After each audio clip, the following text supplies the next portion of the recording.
is. I know they don't have the privacy concerns addressed. And you know, they came out, the initial regulations were 160 pages. And that was just for the initial regulations. I mean, we child left behind too, yeah. Okay. Yeah. Long, that's long, doesn't it? Yeah, oh yeah. But I would hope that we can, you know, how y'all want to craft it suits me, and I'm gonna leave y'all with Miss Adams and her capable staff. And I just really hope that, and I see some of the other members that come in, I just hope that y'all can get this out to the floor. We've got 3 or 4 weeks left in the session, ample time to get it through and send a strong message. It'll help our congressional delegation understand and be more motivated to back up on this thing. I think you're going to see their motivation rise exponentially. Any other questions of Senator Martin? Thank you, Senator Martin, thank you so very much for taking time to be with us, and thank you for your initiative. At this time, I just wanted to recognize some visiting members of our subcommittee. We're delighted to have you with us today. We have, of course, our Chairman of Education and Public Works, Representative Walker, who is with us. And we also have our Vice Chair, Jimmy Neal, who is with us. And just joining us is Mike Mulvaney and Eric Benningfield, and we're delighted to have you all with us. Oh, Don, sorry, I didn't see you sitting back there. Representative Don Smith, come on up and have a seat with us. Okay, all right, well, we're delighted to have you, and I did see Representative Clemens stick his head in the door earlier. He's okay, all right. At this time, I would like to recognize Marcie Adams from South Carolina Department of Motor Vehicles. Marcie, thank you for coming today. Thank you. And Senator Martin did a good job of describing it. I'll just add a few more details about this. As he said, this act was actually passed in May of 2005. And of course, this was a firestorm to all the DMVs around the nation. Every DMV administrator knew what this was going to mean to their organization, and have been closely tracking it and waiting patiently, and I say patiently, for rules that just came out March of this year. So we were trying to inform our state and our citizens and our legislature about what this was going to mean, really not knowing what it was really going to mean until these rules came out. The proposed rules are out. We've taken a look at those rules. We looked at what we thought they would be, and they pretty much match what we thought. We have responded officially as a state to those rules last week, and I have a copy that will be coming to every member of the legislature so you can see the official response along with the cover letter from the governor expressing his concerns about this particular act and the effect it will have on the state. First of all, I'll talk to you a little bit about the money, and then I'll tell you why it's going to cost that much. We estimate that to implement this the way the proposed rules are written now, and let me just remind you, they are proposed.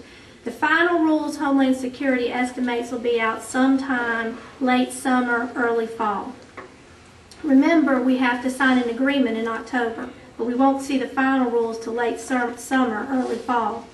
But as it looks now, it's going to cost about $28 million to implement this act. That's one-time money to implement, and then $11 million recurring every year thereafter to maintain the systems that's required in these rules.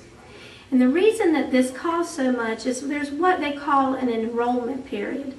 An enrollment period is when everyone who holds a driver's license or ID, no matter how long you've held it, no matter how long you've been in this country or in this state, you have to come back in person to the DMV.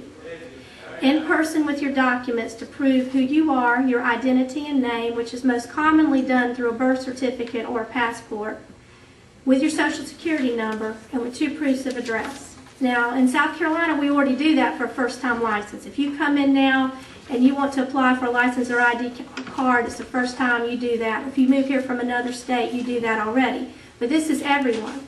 Not only will you bring those documents to us, but we will have to verify those electronically through the issuing agency, Social Security Administration. If you're not a citizen, through Department of Homeland Security. If you bring in a passport, through Department of State. If you bring in a birth certificate, through the issuing agency.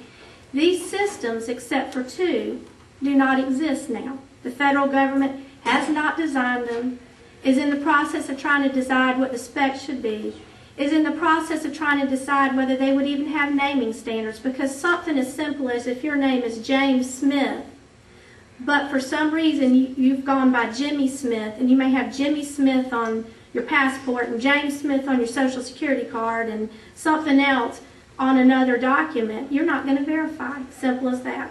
Unless the federal government sets naming standards. And these are discussions that are just beginning on a system that we're expected to use, presumably in May of 2008. Now you'll hear a lot about, well there's deadline. We've extended deadlines. Yes, they have. They said if you enter into an agreement with us and say that you intend to comply, or you need more time to study if you should comply by October of this year, you'll have till 2010 before you begin issuing your first Real ID compliant credential. But if you do that, instead of 5 years to run everyone through the system, you have 3 years, because you have to have everyone run through by December 2013. So there's always when you read about that, there is a little catch to that too. The other thing is you'll not leave an office with a credential or an ID, because they're very specific in how this will be printed. Right now, states have different security features. South Carolina has a set of security features for its credential. Georgia has a set. Virginia has a set. Some things are in common and some things are different. But this prescribes one set of standard security features that you must use. And the type of card that's required to use is now only produced in Europe. No one in America uses this card right now. It's a polycarbonate card. It's laser engraved printing. The printers that you would use for this laser engraving right now, at least where the technology stands today, vendors are working on this, is a huge printer that you can't have in a field office. So, and there are security requirements for our employees who are going to issue those credentials, where they have to pass state background checks, FBI background checks, Department of Homeland Security background checks that could take 6 to 9 weeks to complete. So I'm sitting here with employees that we've had for 22 years that don't pass a background check. What is DMV going to do with those employees? And it limits the number of people who can serve you at a window. Now I'm painting a picture for you, but this is what we're going to have to face every day, and these are questions that we're having to ask ourselves, because we have to be ready to plan for either way this may go, which way your decision may go. But this is what greatly increases the cost, and this is why you won't be able to leave a DMV with a license that day.